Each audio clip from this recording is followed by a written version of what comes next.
Oh crap! I forgot the. I was wanting. I was going to have that up at the beginning, and then I forget to take it off by the time we come back in. Hey. How you doing, Captain? Doing all right. I'm okay. I just got home. Say Wong shit talking out of the way here. I know. Oh, say Wong. I can't wait till that motherfucker starts the show. I will be there on the dot every damn show. Oh, look, the other hosts. Wow. Hey, Kevin, what's going on? Kevin. We have been summoned. Yes. How is everybody doing out there in internet land? How are you doing? I was just talking to Graveyard before he got in, so I know a little bit about how Grave's been doing. How you been doing, Miss Aubrey? Doing okay. I don't want it's fine. I'm like, Hey, you know what? Did you have were you watching Little Mermaid today and then turn around and find that there was poop on your arm? No, your day wasn't as bad as mine. Well, welcome to the wonders of working in public education. I'm not sure poop on your arm's normal. It's definitely not normal, dude. I had I was put in a different classroom this weekend because we were low on teachers, so I got reassigned to the very young special needs class, and boy, that's a handful. 2 handfuls, in fact. I've worked at a special needs school before, so right, couldn't go. So it was a long time ago, though. Thank goodness. Kevin I don't mean it that way. I just mean it's just such a thankless job. Yeah, my wife does it, and it's so many stories. Yeah, it's amazing. Yes.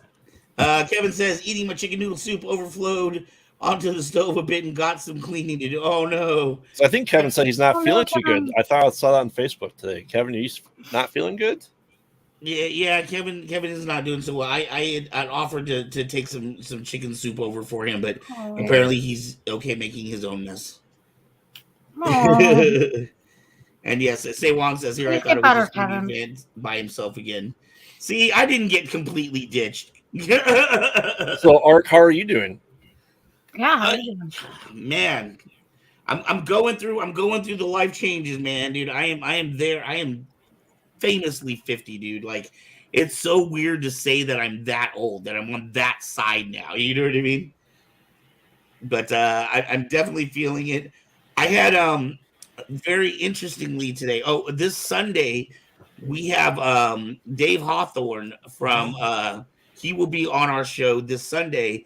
And I had this weird, I was listening to his interview on Distance Nerding the other night, and I had this weird kind of like, do you ever have like epiphanies or moments in your life where you're like, this is the universe telling me I'm on the right track, that I'm doing what I'm supposed to be doing, right?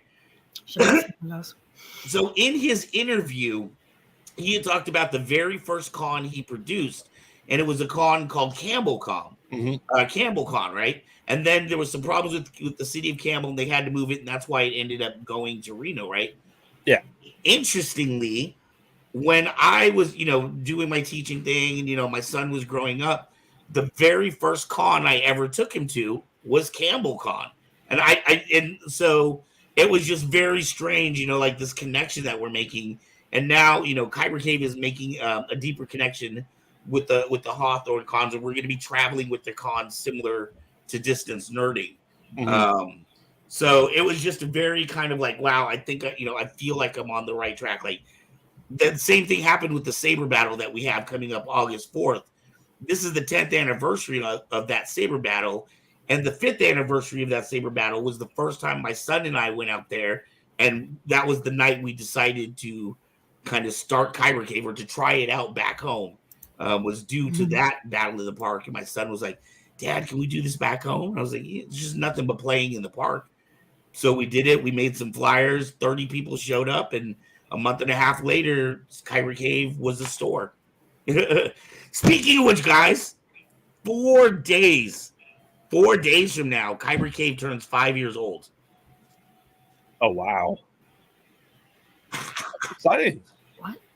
I mean, on my wife's birthday, too. I mean, that's a great day. Yeah. Easy to remember. But she's old. Oh, I mean, oh, never mind. Hopefully she's older than 5. No, I'm excited. I'm excited to listen to the interview on Sunday. Dave's an awesome guy. I've been on there twice with Distance Nerd. He is great. He knows his stuff. Yeah. And he's going to be great to talk to and just get that going, and the traveling going too. Yeah. When you make it out to Chicago. Yes. Hey, man. I'm excited, dude. This, for me, hooking up with David and committing to doing all of their shows is in my mind, it's like my verification that I am taking the steps in life that I need to do to break out of my current chapter and move into the new chapter. You know what I mean? Yeah. It started with buying the truck. That was my first, commitment to getting out, and things are actually happening. We just started booking. We just booked like 2 or 3 more cons, so I'm feeling more confident in that. What I had envisioned in my mind is going to work out. And Aubrey, when I get out there, when we get out to when Kyber Cave starts hitting, the Midwest and stuff, I got to take you out there with me. We got to hit all these cons. We'll go visit Frey. We'll go visit Aaron. We'll go visit Grave and John and everybody. Yeah, sounds like a good time. I'm just to go out there anyways, to visit my mentor. And you'll be right by me, you said. And I'll be right by him. Yeah. I was supposed to do that sometime this summer, hopefully. Before getting into busy season of But don't worry, KyberCon 4 next year, right? I will KyberCon 4. KyberCon 4. No, but I have plans to come and visit you, Dampy. Cool. Yeah, it's so funny. We have this family that's so like spread apart. But like I totally feel it, and having Aaron here, then having Aaron go home, like it just gets me excited to finally meet Grave and Gray and John and everybody. God damn it, all you people with the KyberCon 4, dude, you're killing me. Yeah. I barely survived KyberCon 3. I mean, it only gets worse from here. Hopefully it only gets better from here, right? What about the Midwest, say one? What about the Midwest? Tell me.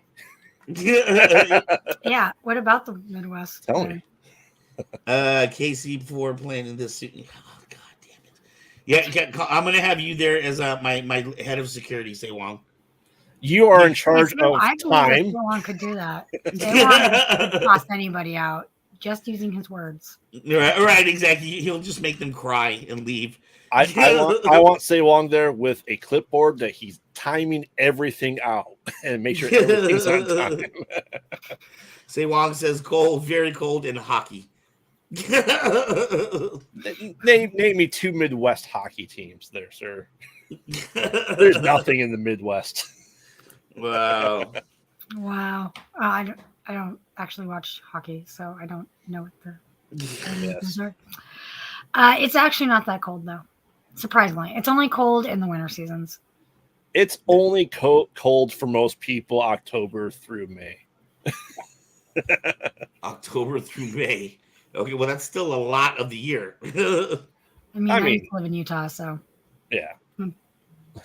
Yes. Like, Yeah, we were talking about California the other day, these and ones like, are great. I was talking to a guy that I work with, and I was like, man, I've visited a lot of other places in this country. I've road tripped a lot of places, but as expensive as crap is here, and as bad as things sometimes are, like, there's just no place like Northern California, man. I love it here. You know what I mean? Where if I want to go skiing, we're 3 hours that way. If I want to go to the beach, we're 2 hours that way. If I want to go hiking, I can go an hour to Tampa Pines. Not that I do any of those fucking things.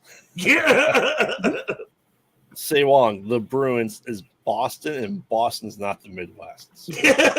No, that is the East. That's East Coast for sure. Yeah. That's interesting because I saw brune, and brune is actually a French word meaning brunette or brown. That is true. That is So it'd true. be the Browns and the Blackhawks. It's very interesting. Kevin says Con recently had a Reno con, and Powerhouse Comic Con will have their con in Reno in July, which we will be at. Dave Hawthorne, like I said, will be on our show this Sunday. Midwest has its happenings too. Anime Expo is next week. Ooh. Yeah. And Say Wong is not going to that. No, I'm not. Oh, Say Wong. Why? That I would expect him to be working that one. Mm-hmm. All righty. We're gonna get to our topic for the week. Yeah, I'm gonna start with the technology one, just because the other one I have a lot to talk about on that one, and Oh, do you? I feel like it's going to be a deeper and more of a touchy subject. So let's start with reliance on technology. Yes. What about it? Well, and topic over. We can move on to the other one. It's kind of scary. They're talking about, trying to get us to a cashless society. Mm-hmm. I don't know if this is just conspiracy theory or if this is actually what is supposedly happening. Hey, Cam. Huh? Oh, Cam's sorry, here. Cam. Cam, shut up. Hey, Oh. Cam. What's up, Cam? Oh, you said the magic word. You said the magic word, man. Conspiracy. Conspiracy. Yeah, they're talking about the idea of who was it? I heard not Venmo. I heard that the president of Venmo or something like that was just offed recently or something like that, or Just what? was recently murdered, or am I wrong on that one? It was something I'd heard in line with the conspiracy about the United States government trying to get rid of competitors and trying to make it so that there's like a United States of America PayPal, and that all your services would go through there so that they can track all of your transactions online. We already do that. We do that. It's called the bank app. The what? The bank app. Well, I mean, I have the Chase Bank app. It keeps track of all my transactions. Mm-hmm. Right, but that doesn't go through the government, though. That's an interesting conspiracy theory because, first and foremost, paper money is more easily to keep track of because there's serial numbers and stuff like that, and your fingerprints are on there, and it's all trackable based on where you use it and where. So, I mean, cash is regulated by the government.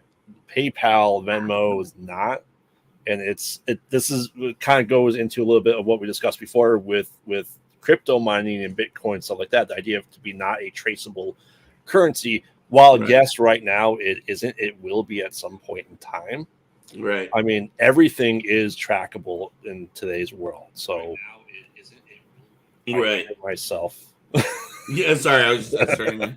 But then and we see with technology, and I sometimes get worried because what if first off, when people are like mad about oh, I don't want Facebook monitoring what I'm looking at and showing me ads. I don't give a shit about that. I don't do anything nearly as exciting in my life that I really give a shit if somebody's tracking. If somebody wants to see what porn I've been watching lately, fine. That's whoever. I don't care. But I start looking at China, and China right now has technology where they're doing a ranking system of their citizens. Have you guys heard about that? Yes, Mhm. that was a Black Mirror episode with Bryce Dallas Howard. Oh, okay. Mhm. Okay. Yeah. I didn't know about that. I remember that one. That one's actually a really memorable one. Mm-hmm. Hold on one second. Kevin had something for us. I do love Sewon's comment. Conspiracy theories. Wasn't that the top? Was the last week? Oh wait. Oh, I'm sorry. I'm sorry, Saywong. You didn't talk about it. Whose fault is that? All right, and then okay, go ahead. Too many cooks. Go ahead. Wasn't I'm not Silicon touching Valley anything. Bank collapse an example of the It was me. government could track money but fails to do so until it's a huge problem that requires bailouts? Yes. Sorry. Yeah, and I think the Silicon Valley Bank one specifically was a bank that was they had a lot of a certain type of loans that were basically betting against people being able to pay back their loans or something like that, or the opposite of that. That's part of the collapse. Graveyard. I saw someone where have we seen cosplaying. that before? Oh wait. Huh? 2006, 2007. Oh wait. But yeah, let's go back to Reliance and technology, though. I mean, you were saying that you're concerned about the Chinese government ranking or citizens ranking each other, right? Right. Well, the government ranking the citizens and that affecting things like their credit score or, where they can go, where they can travel, what they can do. I mean, if we're saying technology is the cause of all that, I think that's always been the thing. We just have a better way of doing it because there's always been caste systems in countries. We have a huge caste system in this country, as we all know, that there is discrimination against certain people and stuff like that. So there's always that thing. Technology is just an excuse for people saying technology is evil because of it, I feel. Yep. I agree. Because it's technology isn't inherently evil. It's just who uses it and for what. It's agnostic. Right. Like anything else, it's a tool. Mm-hmm. That's the atom bomb was a perfect example of that. The people that created that had no idea that it would be used as a weapon. They wanted to create new energy sources, new power sources for people to be able to power their homes and businesses and things like that. And then you get the government that comes in and goes, wow, this would make a wonderful destructive weapon as well. So, yes, I think all technology, everything you invent is that same exact way. But there always, literally always seems to be that evil person that comes and uses it for ways that maybe it wasn't initially intended. I mean, you could argue that our reliance on technology makes us more exploitable for that bad actor of the state to do stuff like that. Yes, that is very, very true. And it is our own fault for being so reliant on technology. Right. We caused it to ourselves. If we didn't want the iPods, if we didn't want the Apple phones, we wouldn't buy them.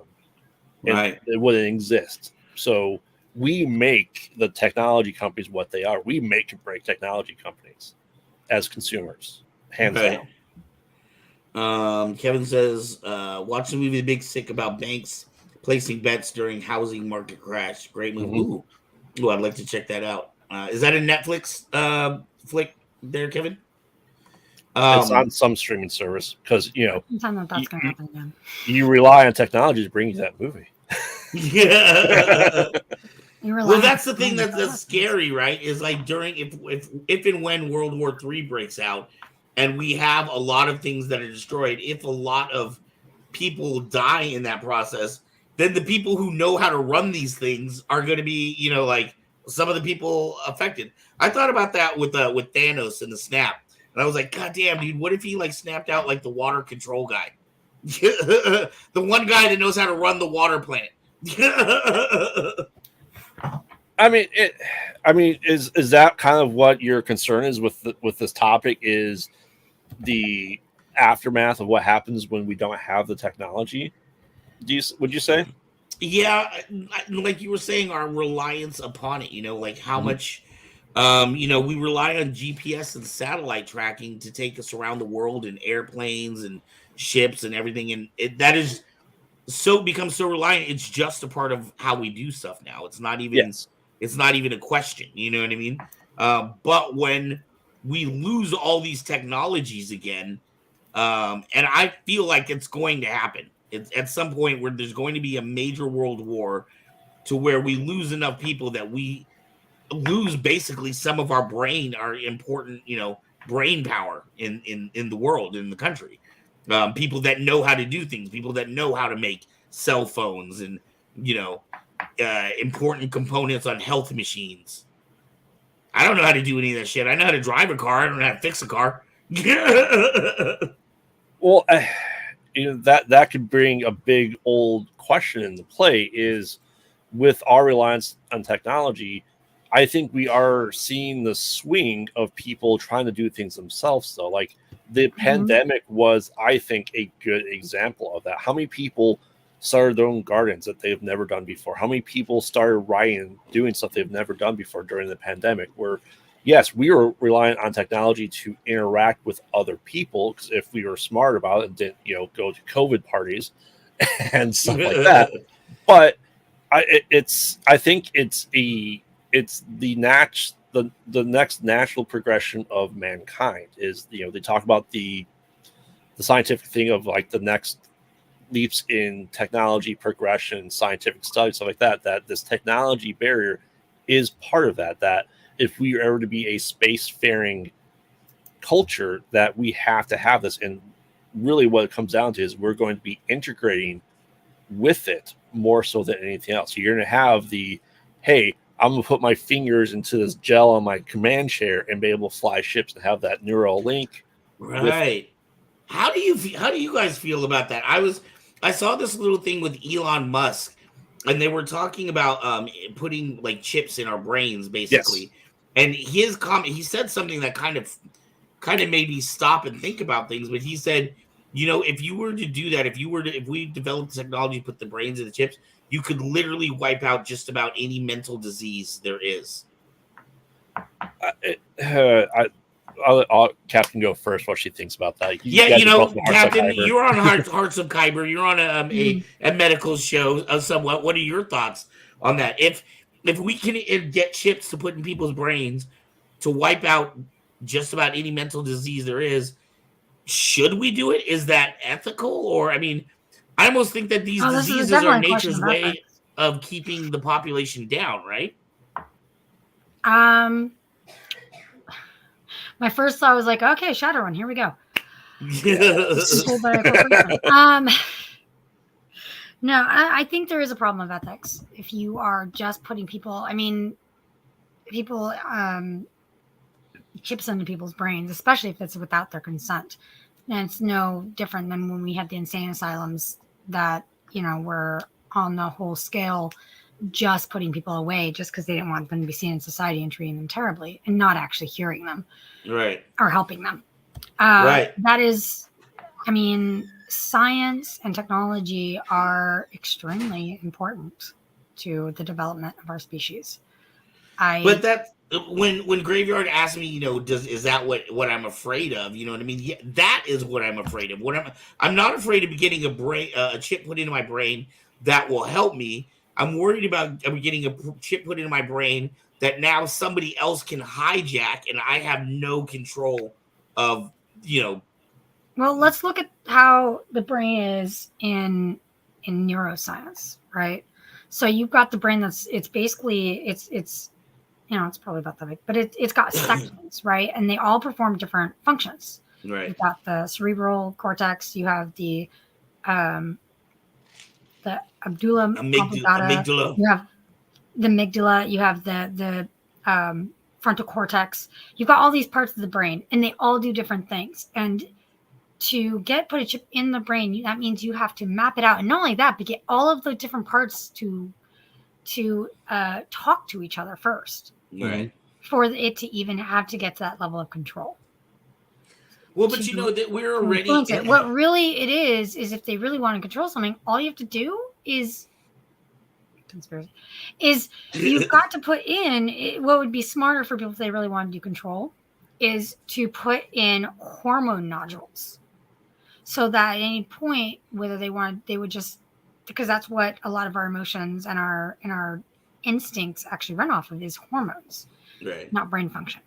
So that's instinct. And that if you supplant that instead of just logical reasoning, I mean, first you have to shut down logical reasoning. That's easy to do. You could do that with lobotomy even. Yeah. All you have to do is just and the other thing, get us into fight or flight, because our logical brain shuts down at that point. Right. So I do not think that I wouldn't want to get a chip, but I would not think that if we were doing it consciously and we know what the technology is there and it's doing what it's designed to do, I personally don't have a problem with it, just because I like evolution. Right. I kind of get scared, like I think about these, like, you got what is that, Ghost in the Shell, Ghost in the Shell, where at what point do we stop being human and start being more machine? You know what I mean? Like, and I mean we're already doing, right. We on Hearts of Kyber we had there was that guy that had that medical thing for his apnea. Do you remember? He had like some kind of device to help him, when he's sleeping. We have pacemakers. We have all kinds of medical devices that we're putting into ourselves now that are already starting to, make us, I guess, more machine-like. Well, they also extend lives and save lives. I see those as beneficial to society and not a detriment. Right. Well, I mean, so how is putting something into your brain that's overriding the depression, the anxiety, the imposterism, or schizophrenia, or DID, and all that stuff, and making it brain work the way it normally should? How is that any different than throwing chemicals and hormone adjusters and beta blockers into our system now that we don't know how to control? I think technology would give us a better map of individual brains to do that versus hey, this medicine works for 80% of the people. Take it and see what happens. Oh, don't worry about all these other side effects. Right. So, I mean, yes, will we go into the Borg society? Maybe. Will it be assimilated? Maybe. No. Right. But I mean, you're seeing stuff like this, and someone that suffers from depression, anxiety. Would I like to have that turned off in my head? Absolutely. Right. I would absolutely I do agree. do that. But I mean, obviously, that can also be weaponized, right? You can have Kevin. I will get to this in just a second. We will. Go ahead, Aubrey. You're talking about weaponizing. Yes. Oh yeah. So, of course, if you want anything that can be weaponized, will be weaponized, especially if it has to do with the government and our military. I mean, they've done that already to things that are benign, like you were saying, Van, that they took Fisher fusion, which is what is used in fusion technology and in the atomic bomb. They took that, and because it was during World War II, and they had just discovered fission fusion in 1940, at that time. And Albert Einstein and a few other people it was actually refugees, came and said, there's this new technology, we should see what could be done with it. And the Manhattan Project came about. Right. Now, they weren't talking about it being for energy, how to save energy. They just had discovered how to do fission fusion. Okay. And that was when the project was funded by the government, by the military, in 1942. And we had our first atomic bomb that blasted off in 1944. And then what happened with that? We got Hiroshima, guys. Nagasaki, yes. And Nagasaki. Right. So, I mean, yeah, but to your point, though, I mean, yes, will there be potential bad of it? Yeah. But I mean, there's everything on you now that people can control right now. So they can, if someone wants to disable the computer in your car while you're driving it, they absolutely could. If they really wanted to, they could kill you that way. If you have the smart refrigerators, they know when you're out of milk. You have the stuff on your phone that you have your Fitbits that has your heart tracker and stuff like that. Right. And I think all this medical stuff is the next natural progression of the artificial heart, of the iron lung and stuff like that. Is just way, and pacemakers is a way to, we're essentially hacking the human body Right. to this point. And there's a video that came out a couple weeks ago, and I'd love Harsh Kyber to discuss it. The guy who has a Bluetooth transmitter that's in his head and in his spine, and now he's able to walk again. That's because that neural link was broken in the spine damage that he had, and they reconnected it with technology. That is part of amazing medical marvels. Wow. I mean, you're not going to. We're doing a sleep cycle right now, but yeah, we'll have to get into that. I mean, you're going to find it hard pressed for someone not to do that. Right.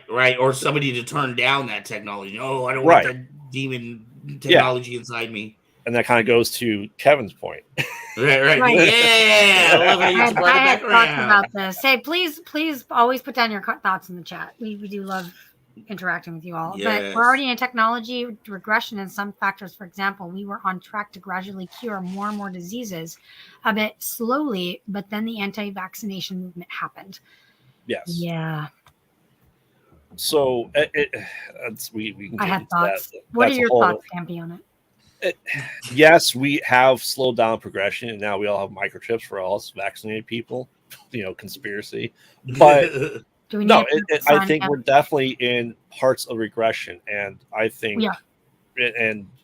part of this is, as Ark pointed out, is he has a car, but he doesn't know how to fix it. So, are we responsible as individuals to understand the technology we're using and how to fix it ourselves, so we're not relying on it? So, if something does break, you don't go, my computer's broke here, Best Buy, I'll give you $500 to fix it, as opposed to doing it for $50 yourself. Right. And then we're getting to the point with technology where the companies don't want you to know. I mean, there's that big there's lawsuits happening against Tesla right now, because there are people who want to be able to do maintenance on the car themselves and to fix the car up themselves, but because of the contract you signed with Tesla or something, all repairs are supposed to be done through their certified technicians. Now, on the one hand, I can understand a company saying, hey, look, I don't want you fucking up stuff, so just bring it back to me so I can repair it the right way. But on the other hand, if I also understand, if I spend $60,000, $80,000, $100,000 on something, it is mine, and I should be able to do with it what I feel like I want to do with it, right? If I want to take off some of the limiters that they have or whatever, I should be able to do that, right? Except you just made corporate deregulation. Sorry, I'm so sorry. Sorry. No, I just want to say this. Then I want to get back to your thoughts on Kevin. I mean, you essentially, if you're trying to do something yourself, you potentially made the car less safe that has these federal guidelines and standards in place that Tesla says are there. And if you bypass them, you can then make the car dangerous. Then they're the ones that are being responsible for it. So you sign the contracts and you can't do it. So don't sign the contract or don't get the car. Which means don't get the car. Right. Right. You should, if you're not the expert, you should bring it in to the expert, because even you see that across board, not just technology. There's always that plumber's joke that $50 for me to fix it, $100 if you try to do it yourself first.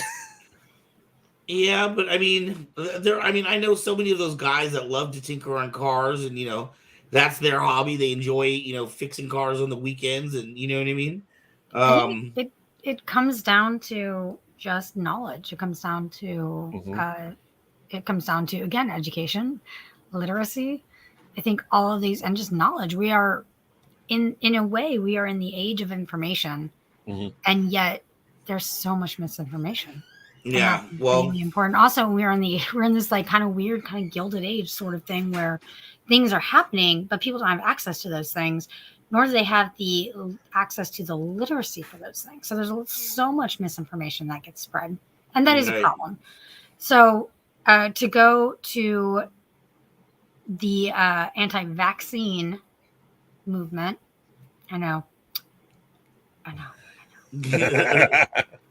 I know this is a touchy subject for some people, but the vaccination movement that happened, it was all based on one paper. And this is buying into the fear mongering of very religious right, because we were very much into the, church going, satanic everything, satanic panic, whatever. And you had one person who said that they showed a link to autism. The vaccines show a link to autism. One.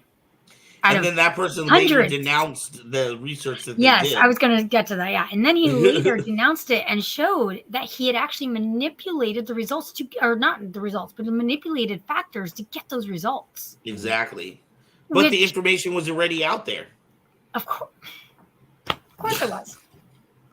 Now, am I not? Now, there are things that, could potentially be factors like mercury. You do use mercury, or they did at the time, they did use mercury in the way to be able to bind the vaccines to something, at least as far as I know, and another heavy metals, and that can cause damage to the brain. Right. And to the body. It can make you very sick, cause mutations and such. But I don't know if it's necessarily that, because the way we do vaccines now is so different the way we did it 40 years ago when we were kids. Right. So, but on the other hand, you're seeing dead diseases coming back, like cerebral palsy, polio made a comeback. Right. The mumps has made a comeback. Cholera. We're starting to see cholera coming back. Very strange. Right. Very weird. So will I get the vaccine so I don't have to deal with that stuff? Yes. Yeah. Right. I will do it again and get very sick again. All for that. Now, how would you feel if with the chip that you could potentially get in your brain, that it triggers when you have the disease to start producing these cells and to target these cells, trick your body without the vaccine?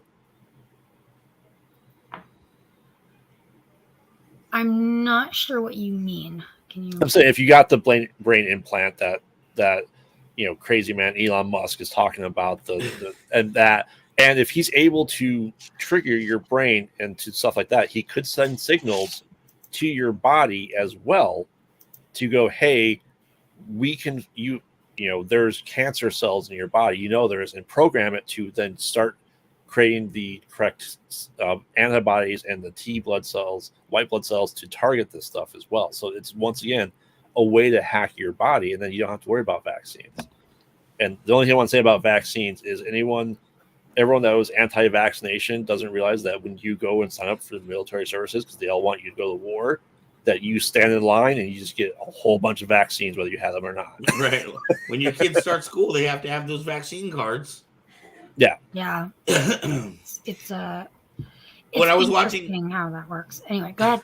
Yep. When I was watching the video earlier, when they were talking about, Elon talking about putting these chips in our brains or whatever, it was a parody skit or whatever. But so then it goes from that interview, and then it shows like a man and a woman starting to get intimate, and then all of a sudden, like, the guy like glazes over and it says, "For erection, watch this video." So he has to basically watch a video in his head to be able to fulfill, getting an erection so that he can. So yeah, that's the kind of, I can see ad sharing. That is a very dim look on society, but not unrealistic. I don't know. I mean, they have the technology to as you're driving by the mall, send ads to your phone about local stores, things that are happening inside stores as you're driving by, right? Sure. So what if they can start doing that inside your head? Is that not the purpose of a jingle? Mm-hmm. Music is absolutely used that way. It is. They're called earworms for a reason. I think this has to do also. It's about like what is government's intent, because the government body is only as good as its civilians, and what is the regulation of these technologies, because deregulation is not good for that, because when you have deregulation, that's when ethics can get violated for people. Yes. I don't want to. I could talk about the radium girls again. Well, that actually would be a great segue into our next topic later on, but we'll get back to that one Of course. later. But yeah, it all has to do with regulation and like, and then who controls those regulations? Yes. And how are they how are they maintained? Mm-hmm. So Kevin had a really good thing. Do maintenance on their own product. Does Apple know about this? Well, right, yeah. Apple's another one that notoriously does not want you going inside.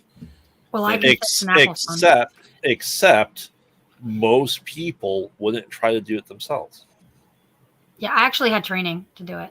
Right. Yeah. Most people wouldn't try to do it themselves, but there are people that do those things. They're hackers. They enjoy, I don't know, being not hacking. It's just computer repair. Computer repair. Yeah. Well, there's a difference between hardware and software. Software is what is used generally for hacking, and then you have hardware, and that's the bits, that's the guts to make up a computer. Right. Pretty much. Yes and no. I mean, the whole tinfoil over the comb to hack your cell phone was a real thing. That was just hardware based. Tinfoil over the. You know what I mean? I know. Matt. Stop it. Who's Matt? I don't know who Matt is. I have no idea. Danny. No, I mean, it's.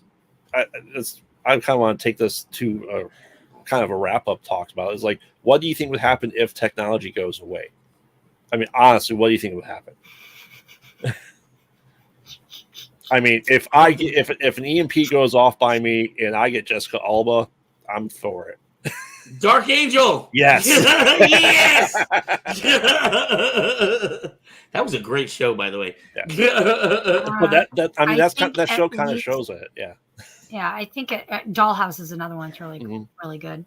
Mm-hmm. I think that is very underrated TV series actually, and that's kind of goes into that whole thing with the chip in the brain, right? Mm-hmm. That whole thing. Dollhouse is a really, really fantastic example of that. Right. And then, that's another thing. What if we do get these chips in the brain and then the world goes to fucking hell? And now we're all stuck with these chips in our brains that nobody, nobody knows how to do anything with. I mean, yeah, what if we get unplugged from what if we get so used to being plugged in to this technology that we get even live? I don't think that's necessarily true because humans are the ultimate adapters.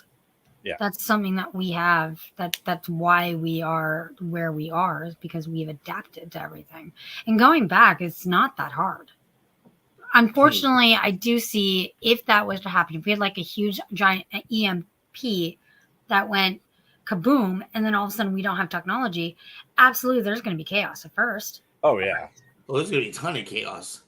And then you're going to probably go back to feudalism. That's just probably what's going to happen because that's what worked when we didn't have technology. And you have to understand, you've got to really curb what your idea of technology is. Because technology is an umbrella term for anything that has been man-made or anything that mechanical has been used advantage. As a tool. Yeah. It's a tool. As a tool. Mm-hmm. Yeah. Right. And that, I mean, agriculture is technology.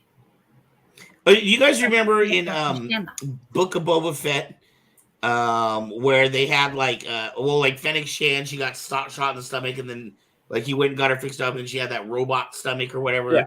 And then there was the guy, he was like the hacker or whatever, but he gave people like there was people with all kinds of bionic eyes and all kinds of body implementations. Do you guys think we're gonna get to that? Like, I mean, I feel like I'm not sure how we cannot get to that. Oh, we're absolutely. I said that we already started that. The pacemakers were the very first step in that. Right. I love this. So you're basically saying that we're just going to de-evolve into Lord of the Flies situation. Kevin says media like Fallout, Road Warrior paints a picture where those who don't know how to provide for themselves would likely devolve into raiders and murderers for supplies. I mean, let's face it, Australia is only 3 days away from Road Warrior. I wonder if that has something to do with the way that we are taught, like the way that, psychology shows and all these things, and they're actually put into us. Again, follow this little thread here because it's something that's interesting.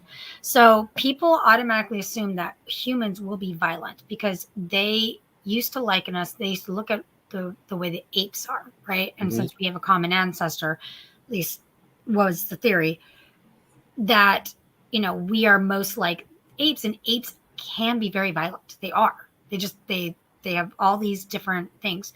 But it's actually found that we are actually more closely related to bonobos than apes, which are actually not that as violent. They're not very violent. So I think that when you push those, you're this, you're that, you're this, you're basically, saying that, I'm not saying that we're apes as a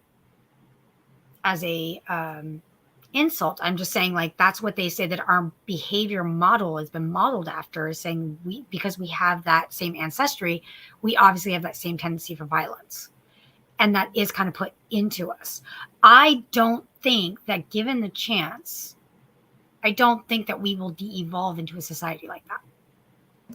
Huh. Do I think there are bad apples? Absolutely. I mean, that's like any other kind. Better buy your lightsaber now to defend yourself. If I can't charge it, there's no technology. But you can get those at kybercave.com. This is why I have a real sword.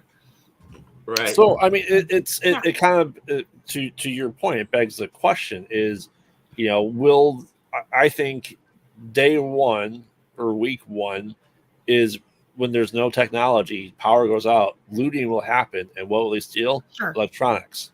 Sure. Which is really, give me a flat screen TV. Good job, guys. We can't right. do these electronics now. Right. Fantastic. And I know we discussed this before about education. Is, I think, really what it comes down to is, what should we be teaching people?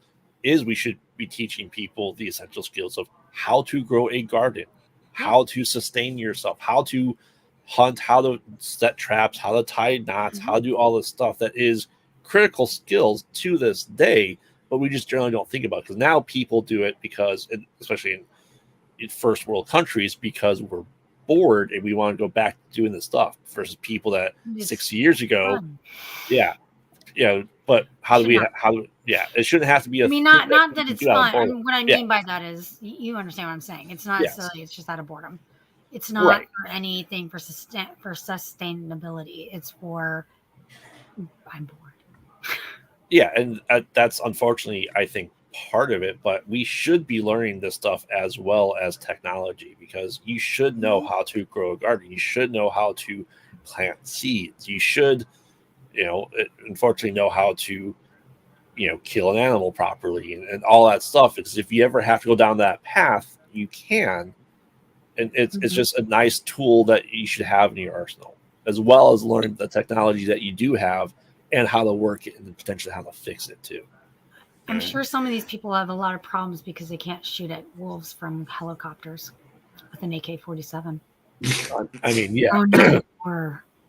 Anyway, sorry about that. I just. Do you think we'll ever, like? I think about how it seems like, I'm not talking about individuals. There's a lot of stupid motherfuckers out there, but as a group, we tend to get smarter as civilizations move on, right? I think about like Star Wars. You watch Star Wars, and like Han is always out there like fixing some part of the ship, right? Or like Chewie, and like everybody knows how to fix a goddamn ship in Star Wars.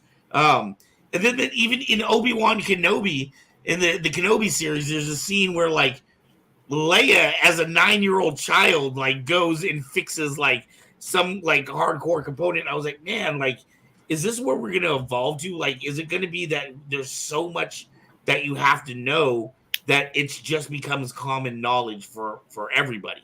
Mm-hmm.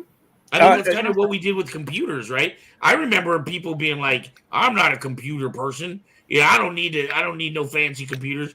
Now you can't do anything without a computer. Well, I think if you watch anything related to sci-fi that's set in the future, Star Trek, Star Wars, stuff like that, or The Expanse, stuff like that, there is still sectors of job duties. There's still separation of job duties. You have the mechanics, you have the air purifiers, you have the gardeners, you have these people to do all these separate jobs, and the upper echelon, the elites, don't know how to do that stuff to that day, and all that stuff too. Right. So you're still gonna have the mechanic. There's still something to fix. I mean, we Always. saw Miles O'Brien, who had to go fix everything on the space station. Right. All right, give me a moment. I'm going to Or jump Miles. off. You guys talk. I Okay. got to pee real quick. Hold All on. All right. But yeah, I mean, you and I can talk sci-fi all night. Yeah, you and I can talk about sci-fi. And by the way, if you want to join in our conversation, please. Yeah. Like we welcome your thoughts. This is a thought channel here. So Yes. This is not just a conversation between Dampy and I. Dampy and I. Use your technology. Reach out to us. Yeah, please use the power of the keyboard. No, I mean, like I said, I think, what do you think about having to learn or should learn some of these basic skills? I think it's actually really important. I think it's just like learning to read. Mm-hmm. You know, there's so much that can be given to you just by taking the time and reading. Right. And that is a big and comprehension. It's not just reading words, it's also comprehension of words. That's important, and we are missing that right now. We're actually less literate now than we were 20 years ago. Right. 30 years ago. So to me, it's not necessarily that technology is bad. It's ignorance. Oh yeah. People are afraid of knowledge, and that's really where I think that it really comes down to. I don't think reliance on technology is bad. I mean, again, but I'm someone who believes that we're going to have more like a Star Trek future. And people are like, "Oh, that a utopia?" It's like, no, it didn't get there by being a utopia. I mean, we had World War III before. Well, the Federation had to occur because there was discrepancies, disputes, wars, and then the Federation was the come together of it. Yeah. Very, very violent. Yeah. Violent history between, the year 2000 and 2200. There was actually a big period where there was a huge war. Huge number, especially in like 2050. There's huge wars that happen. Between 2000. Yeah. And it's very interesting and almost scary to see how the predictability of Star Trek has been almost pretty scarily predictable of that, because they were talking about sanctuary cities in Deep Space Nine. And we had them, but not in the way that they had said that we'd had them, but pretty close. So, anyways, take it off. So, I mean, Van, kind of like, what are your final thoughts on the reliance of technology? Do you think it's good? Do you think it's bad, or just it's a tool or a double-edged sword at this point in time? Yeah, I think it's a double-edged sword. I obviously we can't live without it. There was that scene in the second Matrix movie or whatever, where Neo goes underground with the Maker or whatever, and they were talking about our interdependence on technology. Like he was saying how the machines keep us alive, so you can't get rid of, the machines produce the air, they produce the electricity. So I think there has to be kind of like, this almost symbiotic relationship. I actually heard a really interesting theory. Like, a lot of people are worried about AI, and the GPT chat, what happens when computers become smarter than people. And I heard one guy say that the answer to that is to start developing ourselves and integrating ourselves with the technology. Therefore, the AI couldn't take us over because we would be part of it. Okay. All right. Maybe some disagreement there. I don't think that's how it works. Hard AI is self-awareness, artificial intelligence, which means it can write its own programs and become aware of itself. Soft AI or VI can learn, but it cannot write its own programs. It's not self-aware. The problem is, if you are dealing with a self-aware mechanism like AI and you're trying to integrate yourself with it, right? It just seems like there's going to be a lot of incompatibility issues. Yeah. That's more what I would see happening. Yeah, it's the point of singularity is really where we're concerned. We discussed this before. Is first and second generation AI isn't the issue. It's when AI can repair itself and create new AI. When machines start creating machines, is where the problem becomes, because we are no longer the makers. Right. We are no longer the hands. We're no longer the clock maker. There's a really good Star Trek episode that talks about this. I love technically AI can interfere with the cyborg and corrupt the system. Maybe. What's up, CMMZ? Hey, so no, CMMZ, welcome. Thank you for commenting. I appreciate it. Yeah. So the best way, how the next, a lot of people theorize the next logical step for humans is that machine integration, where we use it to hack ourselves, right, to the point where, you know, we aren't necessarily the meat bags that we're able to integrate and learn how to use our brain into a better body to do more stuff with. Because, you know, it comes down to, if you lost your hand, and say your father chopped it off in some battle station, no, would you get the replacement hand that's mechanical? Right.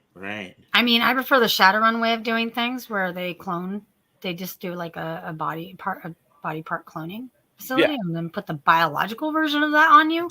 But yes, they have done that. Have you seen that that mouse with the ear growing out of its back? Yep.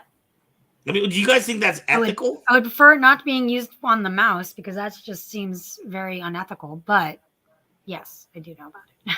Yes. I mean, there's been stories about, like, and I don't, and forgive me for not knowing specifically, but the idea of, like, what if I clone myself just so I can have another me for spare parts?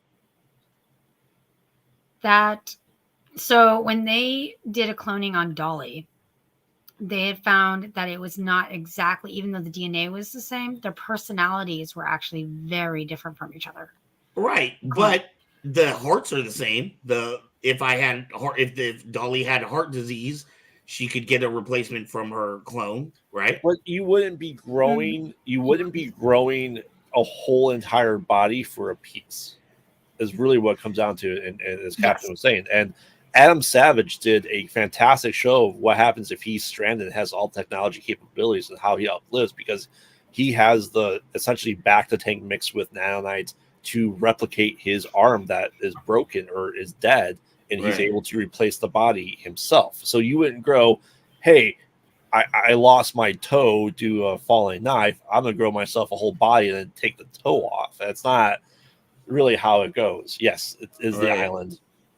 Ooh, yeah, we're talking to the horror expert over here. Yeah, and there's also like the 6th that sounds day, like a good movie. Goes into that a bit too. Yeah, but what did you say, Aubrey? I missed that, Aubrey. They also talk. There's also, I mean, there's been quite a few science fiction movies that are like that, talking about cloning and such. There is, as I said, there was the 6th day that also was sort of about that, but not really, but kind of. It was about cloning pets, and then Schwarzenegger came in. Yeah, that's totally what it was about. Yeah, that's exactly what it was. I actually really love that movie. It's really underrated. Anyway. And we have things like, and this is something I hope we'll eventually get to on HOK, is devices and machines. Maybe that'll be a series or something like that. But Jesus Christ, I just lost my CRISPR, the CRISPR technology. Yes. Where they can actually edit DNA. And then, you know, how scary Gene does that therapy. get? Right, exactly. Which, on the one hand, it's great. You could take out diseases that could be, you know, potentially life-threatening for your child. On the flip side of that, you could, you know, I want my child to be 6'5" with blonde hair and blue eyes and perfect skin with, you know, no freckles or whatever. You know what I mean? Yeah, there's actually a book I read a long time ago, and it's called My Silver-Skinned Metal Lover. And it is about a girl who had that, she wasn't a girl. She was in her 20s. I think she's 29 in the book.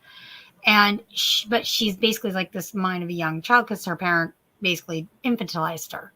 Right. And he controlled her into the house. And she had all of these genetic modifications that had been done, you know, genetic modification to change her hair color and her eye color and all these things. And then she has to take, you know, supplements for this gene therapy thing for it. And finally she gets kind of her own autonomy, and she grows up basically, and it's because she falls in love with this android that happens. And it's really a really great book. And it talks about how, gene therapy could work, but ultimately, if we have autonomy, we're already doing this anyways. In a way, we're dyeing our hair, we're getting contact lenses, right? But as long as I think as there's autonomy, because the difference is like in ethical stances, like, am I doing this to myself or is someone else forcing me to do it? Right. And is that wrong? That's kind of a basis of ethical discussion. So if we are modifying ourselves because we want to, then I think there is something to that. I think it's fine. No one was hurt. Ethical standards are in place. I don't see a problem whether you're like, I don't like having green eye, or that's silly. I don't like having brown eyes. I want green eyes. Right. Or I want my baby to have green eye, whatever. It's arbitrary in terms of like, I want this person to not have a mental illness, or I'm going to make them normal. I'm going to take out neurodivergency, for instance. Right. Anyway, so yeah. Yeah. Well, I mean, it's like I said, this is all technology. Any progress in medical fields is technology. We were trying to transplant entire human brains. The whole idea of Frankenstein, the book that came out, was the idea of that would be a new modern take of Frankenstein's monster, is the gene editing, is that you're creating this creature from parts that you want to create the perfect human being. That was the point of Dr. Frankenstein, was creating the perfect human being. Yes. And that was a fear in the late 1800s, and now you're discussing it 140 years later, right? Still saying it's the same thing. You're taking it. It's what Kevin said. It's a slippery slope. Is it, or is it not? I don't know. I mean, I also, Sorry, go ahead, Stampy. I'm just but like, no. I mean, if I, as having someone in my life that has a heart transplant, it's not his heart, and he has to take rejection pills the rest of his life. What if he's able to go, hey, your heart is damaged, we can grow it in 6 months, and you don't have to take the anti-rejection pills. I mean, I think that's a much better way of doing things. Right. It's and that is a technology that we should look forward to. It's all the stuff, and there's new stuff they're talking about how to treat cancer that they're working on right now too, where instead of doing chemotherapy, it's a different type of therapy where you are telling your body that these cancer cells to look out for them and to stop them. Instead of killing the cancer cells, you're tricking your body into doing it. That's gene therapy, and that can have great things. Yeah, sorry, good. Because cancer is unregulated cell growth. It's a mutation. That's what cancer is. It's unregulated mutation. So if you take gene therapy, for instance, and put it into it, and so your body is telling that cell to stop deregulating. It's to stop mutating, pretty much. Yes. I think that's an amazing type of therapy to do. It's still in the early stages, but oh my gosh, it's going to cause us so much. Because most people don't actually die from cancer. No, their immune system's most people dead. Die from the treatment of cancer. So if you get out of that, having radiation and having my brain. Chemotherapy. Yeah. No, not gene therapy. Chemotherapy. And chemotherapy. Yes, that's what that was what I was blanking on. You're going to, you get all of these after effects that actually will kill you faster. It's adverse side effects that happen. So it is what is considered that's going to be looked at as being barbarism. It's even though at the time it's the cutting edge, it was the only thing that we saw that would actually cure cancer, but at this time. Say what? But it is considered a barbaric practice because we're putting poison in our body to fight a mutation. Right. Unregulated. It's a very interesting way of looking at that I know people who've died more so from the treatments they were getting than the disease. It wasn't the disease that killed them; it was the treatment. So, So and I was going to say something about gene editing. Yeah, because there was something. Because I think gene editing is something we should talk about eventually on Hearts of Kyber. We should. This is like what you were saying with this, though. I would say gene editing is more so something that they talk about in Star Trek, and it's actually a big discussion in Star Trek because of the eugenics wars. Because that's what it was based on. It's based on gene editing, which is really interesting. So. Yeah. In Batman Beyond cartoon had an episode of gene Yes. splicing was seen as a trend in futuristic high school. For example, a student would give themselves rattlesnake slit eyes just for cosmetic purpose. Yes. Yeah. But it's not hurting anyone. No, and here's what it'll come down to is people are going to say that with like I said, still technology with gene edit and gene splicing, whatever you want to call it, is they're going to go, I don't want this. I don't want to be able to do this myself, so I'm going to stop you from being able to do it yourself. If we're going to have that, and it's going to be, unfortunately, a religious war on that idea. Wow. And it absolutely would. Let's face it, the anti-vaxxers, most of them were is a religious far right. Yeah, it's illiteracy. So like what we saw in Obi-Wan Kenobi, where they had the guy, the hacker, or the guy that went and modified people. Do you think that sort of thing is going to start as like an underground kind of like hidden thing? No. Or do you think I'll just be able to go into my local, plastic surgeon shop and go get that done? I think what will happen is it will become available to everyone. Some group will shut it down, and then it will become underground. Again, that's where ethics would fall into line, Sewon. That's why you have to follow ethics. If the point is that you can control yourself, but not other people. Sewon, we have been playing God since humans have been able to do agriculture. We have genetically modified every plant and vegetable in this world to ourselves. We've been doing it as humans forever. This is the next step. Splicing forever. This is the next step.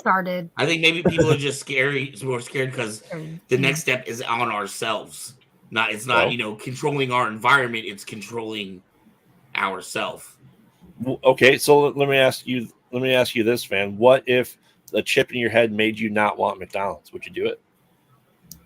You know what? Okay, I'll tell you what. For me, if a chip in my head could make me stop smoking, I would take it.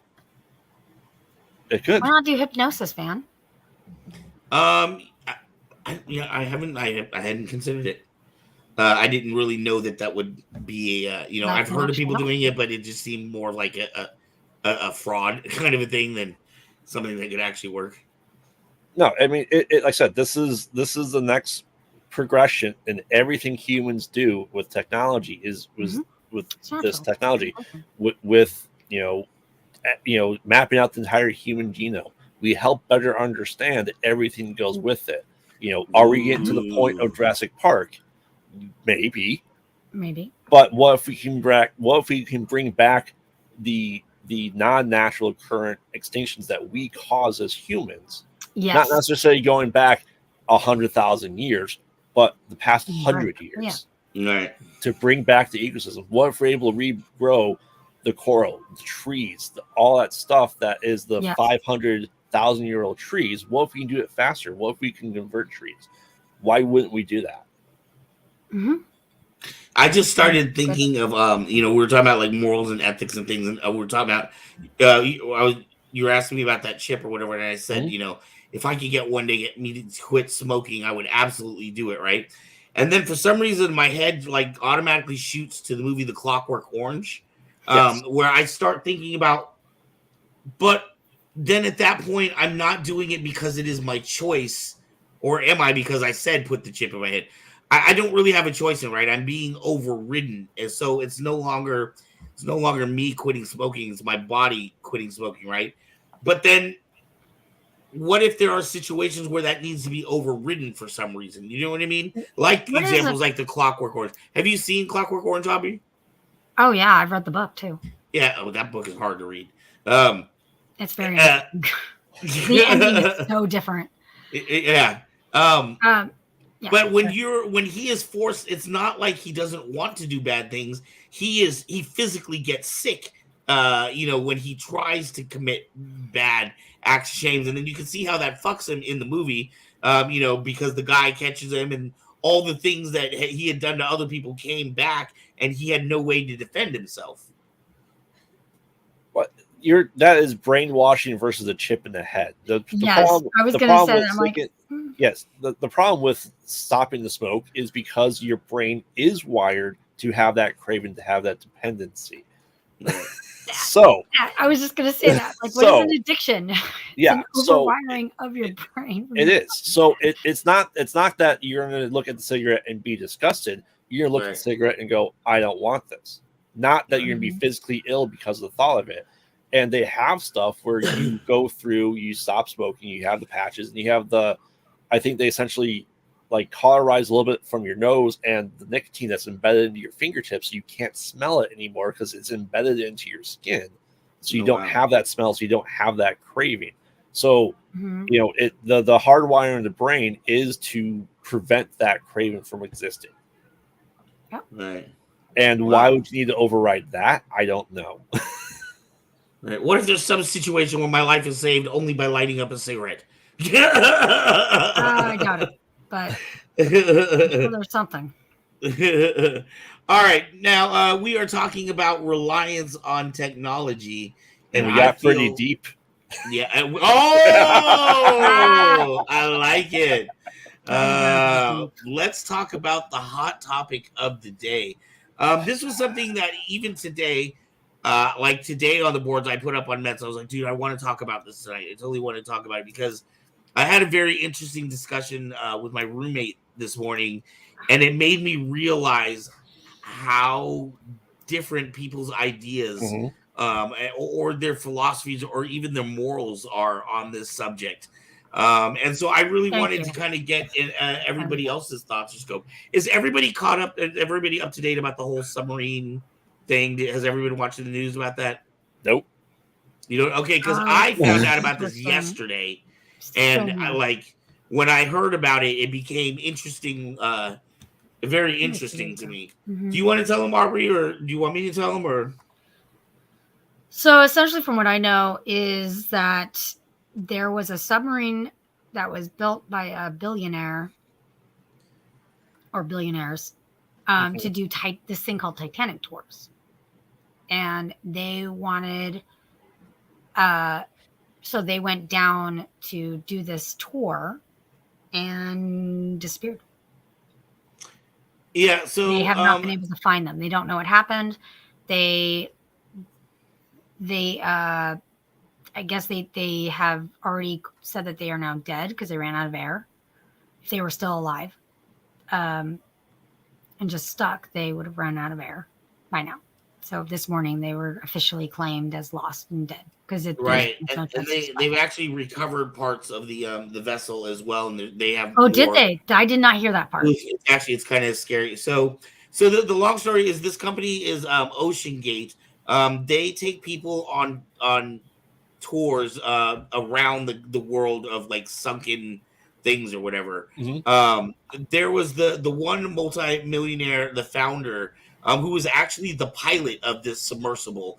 Now, the thing about this submersible was, like when James Cameron did the movie Titanic, and you might have seen some of the behind the scenes where he got to go down in a submersible, and it was just super high tech, like, barely could fit inside their piece of machinery. Well, this submersible that they made was not regulated by any kind of government agency. It was basically like you went down to Home Depot and put all the pieces together yourself and then said, I own a submarine.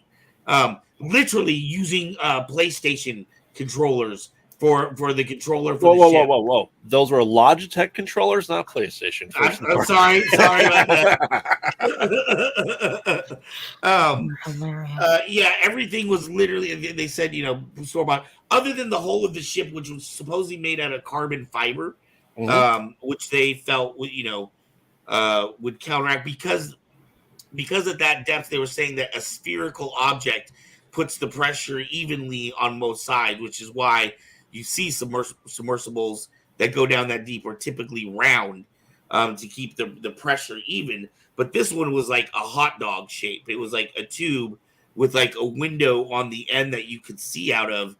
And they were saying it was roughly the size of a minivan, to where, well, actually, probably a little smaller. You could sit down and you could sit like crisscross applesauce inside there. And there was like 5 people inside this tube. So this tube, this submersible is connected by a tube that goes back to the mothership, and everything is controlled on the mothership, right? Yeah. Okay. In fact, this thing can't even be opened from the outside. Like, it has to be brought back to its main headquarters, and then the people from the outside open up the submersible. So it's a combination of a submersible and an ROV. Then, if someone else, okay, Just sounds like, yeah. Right. So it went down, and supposedly the way their system works is every 15 minutes the captain sends up a report and says, "Hey, we're doing great." That's the communication. Well, the surface stopped receiving messages, and then after it was like 4 hours, they hadn't received anything. They started this big search where they brought in all kinds of equipment and helicopters and things to ping the area. And it was this big thing, like, will they be rescued in time before they ran out of oxygen? And A, no, they weren't, but B, the ship had actually imploded. Because of the pressure, it actually it blew up before the air had run out. So people were saying that that was probably the best thing that could happen to them, because it would have been an instantaneous death, as opposed to them, being trapped in a submersible for 4 days, not knowing if they could get out or what have you. Can you imagine like the panic? Oh, dude, I'm claustrophobic. I wouldn't. And oh my god, so many tragic things about it. Like, for example, here's the other thing, and this is where there seems to be a divide, and where I'm seeing a lot of moral issues. But it was $250,000 per person to ride in this vessel, right? Yeah. Mm-hmm. So it's obviously not something you and I could, just go and, go do. It was something that you had to be quite extraordinarily rich. So there's a lot of the memes that are online right now about, a lot of people making fun of this and joking about this. And I feel like it feels like, because they were billionaires, because they were rich, it's like, fuck them, that they deserve this. They knew what the odds were. They signed a contract saying that they knew that there was a chance of death. And so, fuck them. My thing was, and I'm not against, sounds horrible. I'm not against making fun of people who die. Like, I totally was ripping on Pat Robertson. I totally ripped on Rush Limbaugh. People that I see as evil motherfuckers, I will make fun of you after your death. I don't feel bad about that at all. I am waiting till I can tell fresh jokes about Mitch McConnell. But I don't hate people just because they're a billionaire. If you're a billionaire and you're a poacher and you get eaten by a tiger, fuck you, you deserve it, right? But if you're just somebody who's enjoying their life and they have money and some shit happens to you, I don't feel good about that. You know what I mean? Like, I can't make fun of that. I can't joke around about that myself. Yeah, so I think this is probably what my wife had been talking about, because there's this whole thing about Josh Gates. I don't know if you guys know who Josh Gates is. He started 2007 was Destination Truth, where he was like a ghost hunter, but for paranormal creatures, and then he does Expedition Unknown. Right. Oh, okay, that guy. Okay. Yeah, and he was going to go to the Titanic, I believe, doing this, and he said he felt that it was unsafe, so he refused to even do it. Okay, and this is the guy that goes diving and goes to the parts of the country that most people don't want to go to, that are extremely dangerous to get to and have the shoddy stuff, because it's just that case. But I mean, you think about the people that go climb Mount Everest. Right. They need money. They need to have the time to do it. And sometimes the transportation there isn't very safe at all. And to do stuff like that. at least 12 people die a year on Everest. Yeah, it's about that. That what I'm saying is that if you're going to make the trek to Everest, that's something that you pretty much accept that there is a high chance you may not be coming back from that trip. Correct. The biggest thing that's really sad is that this son, there was a father and son that went on board, and the son actually had an issue. He freaked out right before and didn't want to go. He said he didn't feel good about it and still went anyways because of his dad. His dad guilted him for a Father's Day. It's Father's Day. You're not going to do this for me. Blah blah blah blah. You know what I mean? And like, so the kid ends up going. From what I don't know this, but I've read. And I read this morning that someone had tried to. I'm going to talk about the Titanic thing and a couple of the facts for it, because like you're looking at 2,000 pounds of pressure per square inch at those depths. Yes. So not only and the reason why they have to do this whole, like, you know, when they come up and then someone has to take it out from the outside is because you have to decompress someone. So when you get taken down slowly, you're compressing slowly at a time. That's why submarine dives can take so long. Right. Because you're slowly pressurizing yourself in the cabin so that you don't implode as a human due to that pressure. It's so you gradually adapt to that pressure, even though you are surrounded by I mean, I don't know what they were using for their stuff, but I'm just saying you're supposed to be surrounded by very, very thick metal at those depths, because otherwise if it implodes, then it's basically crushing a tin can if you don't have those structures and structural integrity.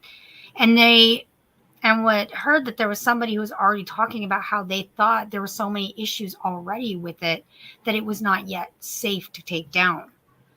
And so they tried to interfere or something. And I mean, one person backed out. Like, it might have been that guy. I don't know. I don't know any detail specifics. I've seen, because the thing is this wasn't a new. It's not like and that was the argument that I was having with the roommate earlier. It was like, this wasn't like a test run of this ship. This wasn't the first time they had taken it out. Right. This thing has been out on multiple, I think at least 10 for this particular tube thing or whatever. It's a matter of time. Right. It's been out on multiple trips and stuff like that. So there was even a news report. Man, this it did not age well. But the I can't remember his name. The millionaire who founded this, who died in the thing today or yesterday. That's when they found it. It probably imploded. Imploded when they went down there. I'm guessing the day of. Yeah, well, right. Unfortunately, we don't know that at this moment. We'll find out, hopefully, as more details come out. But he was talking about safety standards. There was a question that came up about safety standards, and he was saying how he felt that it was, over-regulated, and that, that this was something that, you should be able to do and build and go and, do yourself. Which I did one, if you and I are building this in our garage graveyard and we go, okay, let's go do this, then, we die, and that's our own fault, right? Yes. But when you're charging other people money to come on your ship, and then their lives are put at risk because of your safety negligence, that's, to me, like a whole nother level. Well, I mean, do you think this is a cautionary tale for the SpaceX program, for the Blue program for Bezos and people that want to do the space ride? Because let's face it, it's going to happen there too.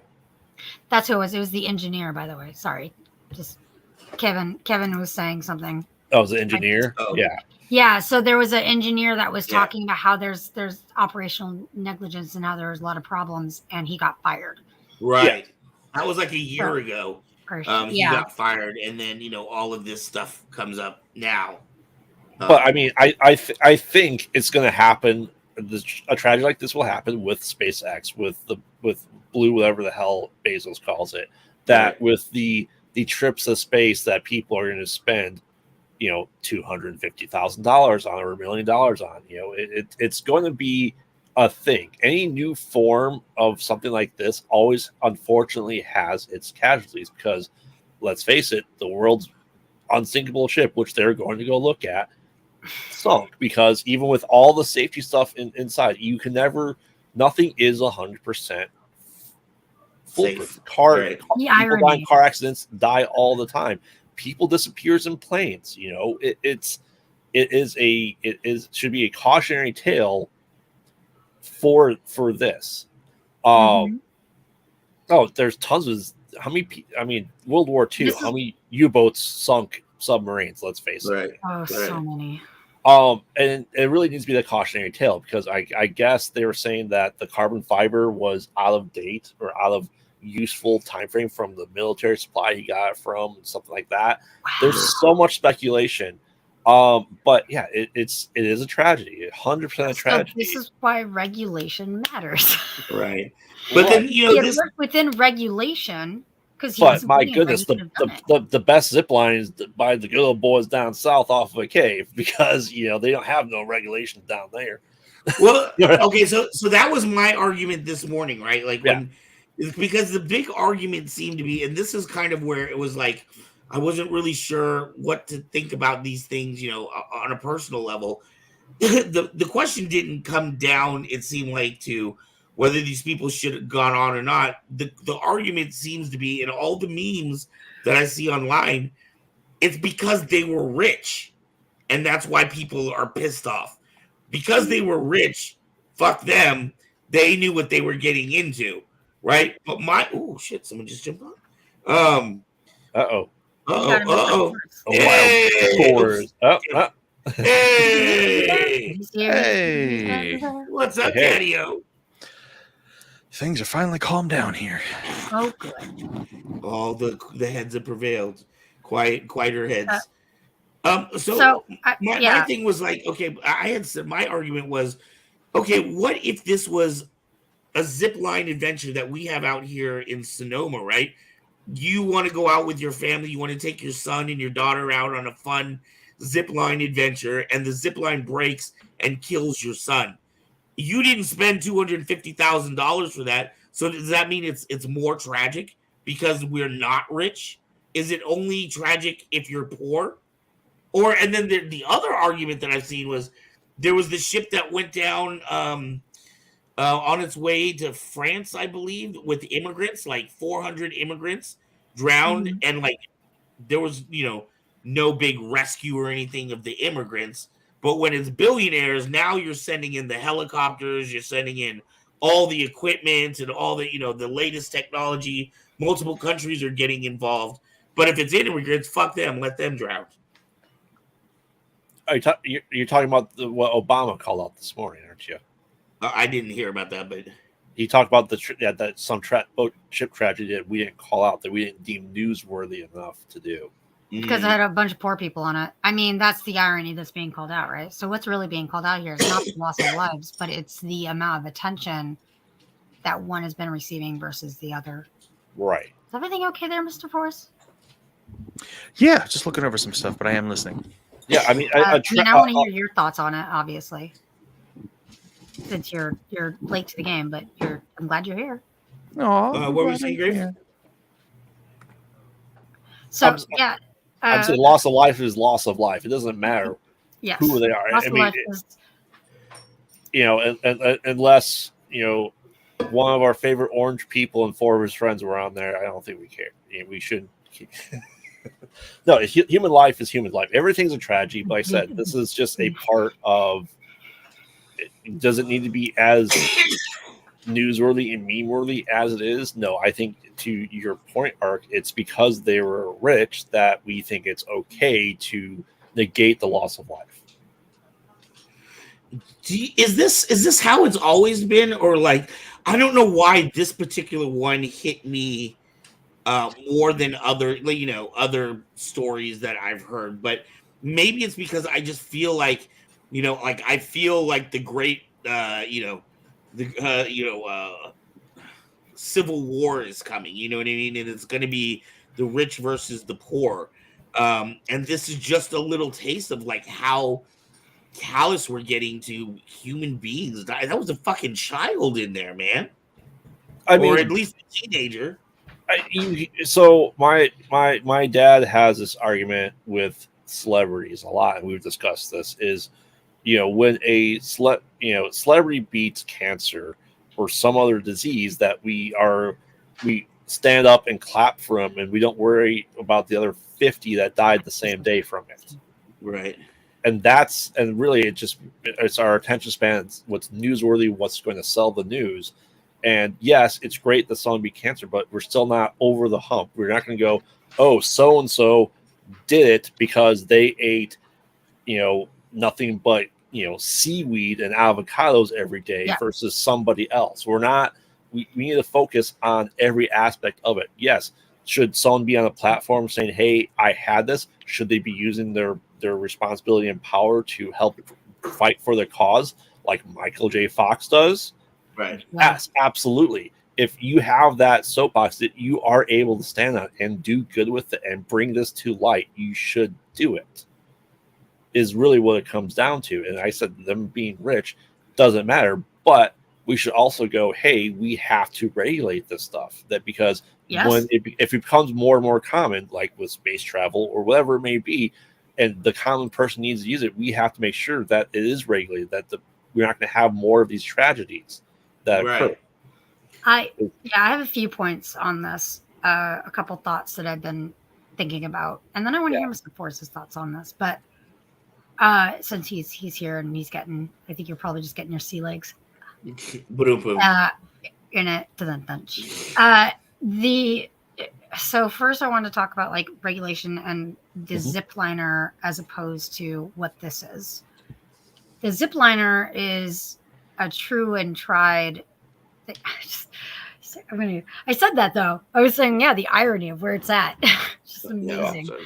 Of where, like, how it happened and where it happened. But I was going to say that, a zip liner, the thing is that the only way they have had it tried so many times and it's regulated. They have safety regulations. So if something goes down like that, we have someone we at least can pinpoint on it where there is a, pointable cause, because it's either neglect or it's this. But even if you have something that, and sometimes it could just be a tragic accident, because you could have things that you've tested over and over and over again, and something could still go wrong. Versus, like, I just think about the Challenger when we went into space, like the Challenger explosion. Yeah. That took 4 people's lives. Like that was not our first time. That was hundreds. There was hundreds into that same space flight. Yeah. So accidents absolutely can happen. But I agree with you. I think we do need regulation. We need to make sure, not that they're overly to this point of like unreachable expectations, because we want to evolve and learn and grow and be able to do this type of exploration. That's important to do. That's why we need, can we do it safely and regulatory, and not to where it's just the billionaires that can do this. This is why we need our space program back, our ocean program back, because that will help us in a regulated, moral, ethical way, so that when tragedies do like this happen, we're not just going, silly, stupid billionaires. You could have done so much good in the world, and you decided to make a submarine penis. Right. What is I think about the people that like bungee jumping. I don't know. I just felt like, risk. Same as skydiving. I have very dark humor, so it's not like I didn't get it and I wasn't, it's not that some of the memes weren't clever. It just felt so cold and callous to me. I think about those miners. You remember those miners that were trapped in that cave for like 2 months, and then just like, the human joy of listening to that story and following that story and hearing about their daring rescue and how they made it out and all that, and just feeling that like that, I don't know, the joy of being a person, being a part of a group and doing something great, and then you have something like this, and then I just see all these people making jokes, and I'm like, man, dude, like I don't feel necessarily bad for the owner, the guy that that put them in this situation. I feel bad for the 3 people that paid to go on this excursion. Yeah, I mean that is sad. I don't know who they were or what they did or anything about that backstory. I do feel really bad for the kid because he didn't want to go and he got guilted into it. I think that's the worst. That's the worst tragedy there. To me, really is the loss of that kid, and not because he was a kid. It just was the whole. I don't feel good about this, and his autonomy basically got overridden because his dad guilt tripped him into Right. going. Right. That Right. in Which is itself a was warning and a message, entitlement of kids. that. Listen to your instincts. If your gut is telling you not to go in the van that says free candy, don't do it. Even if they And have that was the same with the Butterfingers. Challenger. That was the same with the Challenger. On the morning of the Challenger rides, there were actually numerous people saying we should reschedule this. Oh Even wow. on there, yeah, that's something that was talked about. That they did not feel something felt wrong, and they couldn't actually everything regulated and checked out. But there were multiple people going, "I don't have a good feeling about this day. Maybe we should reschedule it for another day." Yeah, Which and was that's really hard though. interesting. Like So it's hard. how do you make a multi-million-dollar decision on somebody's gut feeling? You know what I mean? It wasn't. I mean, it just wasn't just one, but it was. Yeah, it was. It's really But interesting. still, You have to if you kind don't of. You have to go. Is that fear, or is that because there is a point? Like, is it just fear, or is it actually your gut telling you something's wrong? Right. I want to hear Forza's take on this. Forza, you've been following the story? I watched a video on it this morning. You guys know me, and you know where my morality stands, and because you know what type of person I am. So I'm going to say this with no regret whatsoever. There is a special place in hell for every single last person who decided to make a meme regarding these people's death. Because fuck them. Here. Every single person. Whoever thought it was funny and cute to decide to put a Lego submarine next to a Lego Titanic and spread that around and think that's funny, no, they can go fuck themselves. Yeah. Get hit by a truck, please. And everybody who thought it was funny, go ahead and get hit by a truck. You know what I would love to do? I would love to match up the clip of what Forz was just saying with like Forz a year ago. You have definitely blossomed on this show, my friend. I am sick and tired of people literally getting away with internet murder. People died. Let's just put it at that. Well, people died. I don't care if they have $1 billion or no dollars. A kid against his better judgment, against his dad's better judgment, lost his life at the bottom of the freaking ocean. And that's scary enough. Mm-hmm. So I saw a lot of these memes before I knew what was we're going to make a meme about it. And we're going to laugh about it. Okay. So I saw the memes, some of the memes. I had no idea what was going on. And they weren't yet officially, they weren't dead yet. They just didn't know where they were. And there was a couple memes I saw that were not in great taste because they were terrible, which I said, these are terrible, but also the way that they put them was pretty funny. But not because it was the amount of loss of life. It was more of it's more again of the commentary of, oh, so you're putting this much spotlight on these billionaires than you did on this whole ship that was missing, that had refugees that no one talked about. Right. It's because they were poor. Nobody cares about poor people. No one cares about poor people. I mean, that was more of the commentary that I saw on those. I haven't seen any post them finding them dead. I didn't know they found debris yet. I just found it on the show, so I did not know that, but it's very interesting. Right? Yeah, I actually did this morning. I think when I jumped on Facebook, I actually did and I first started, like, I remember seeing the first meme and I didn't really understand it, and then it occurred to me what it was about, like, the submarine that they hadn't been able to find yet.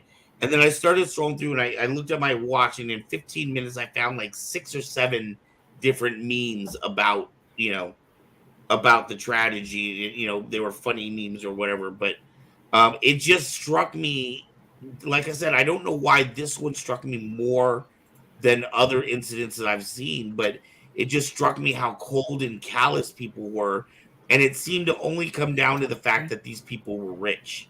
It's the Um, apathy of it. and like I said, if they were out there poaching lions and then a lion eats them, fuck that guy. I have no remorse. I don't feel bad about that guy. I don't feel bad about making fun of that guy's death.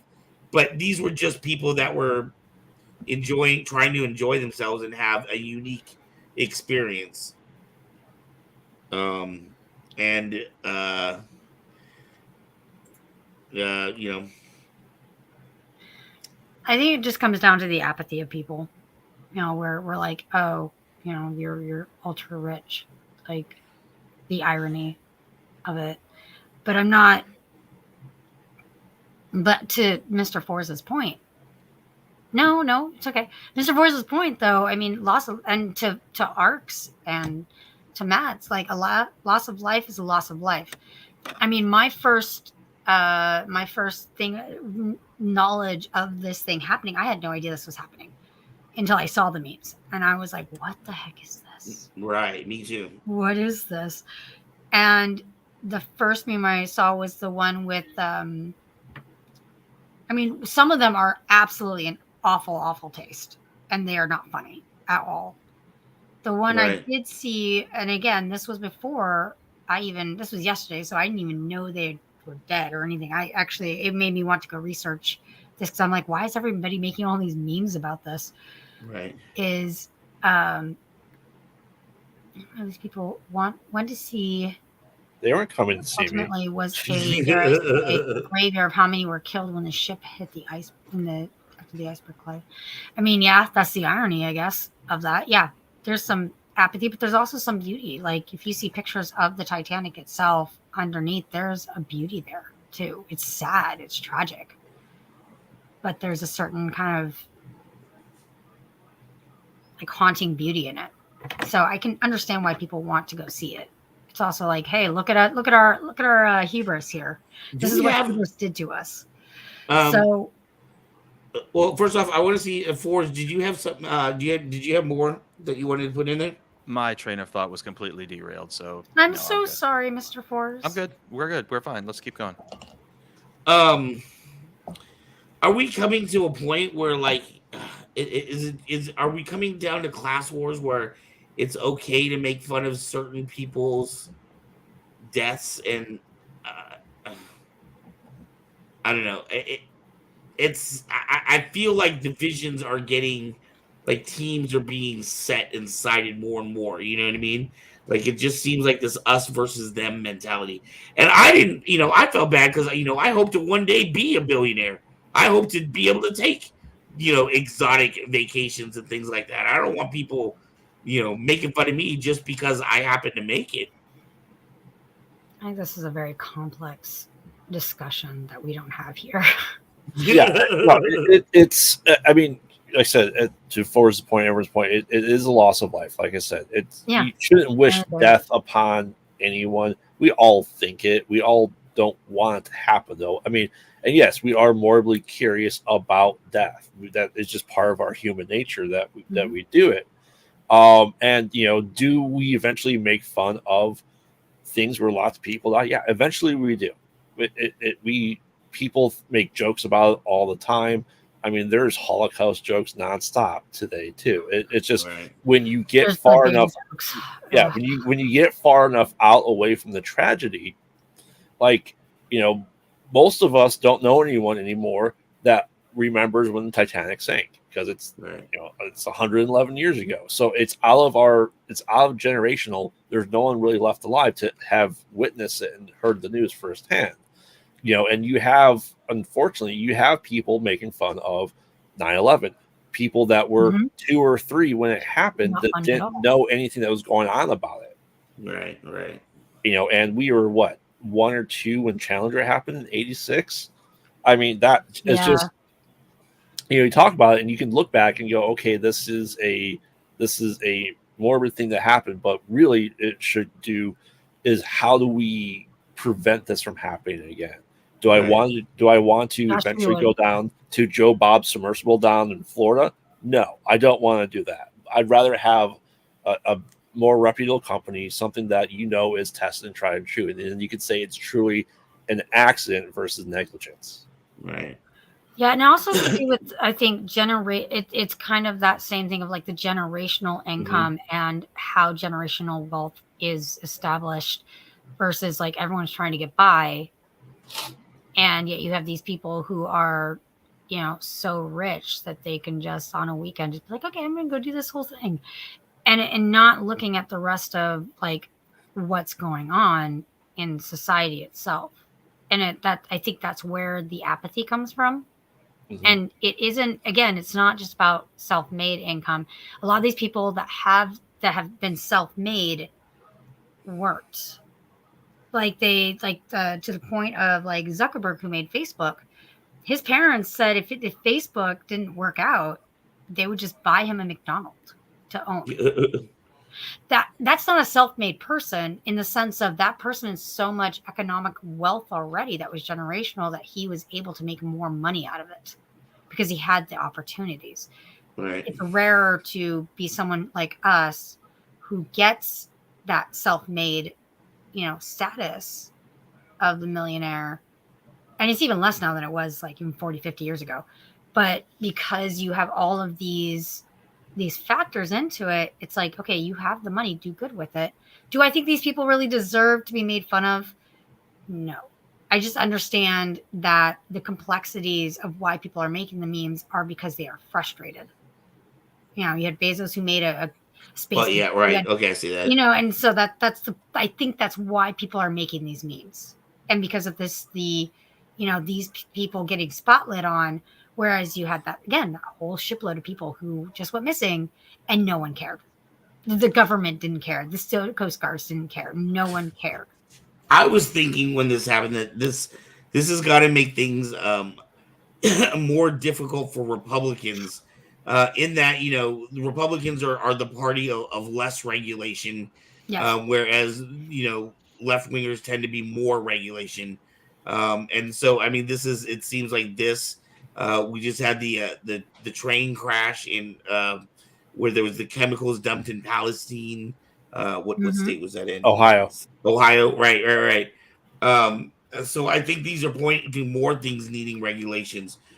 I I Mm-hmm. think without regulation is as expensive as it may be, and it may seem to slow processes down. It also ensures the best results when you have things like for-profit prisons where regulations are put to the side.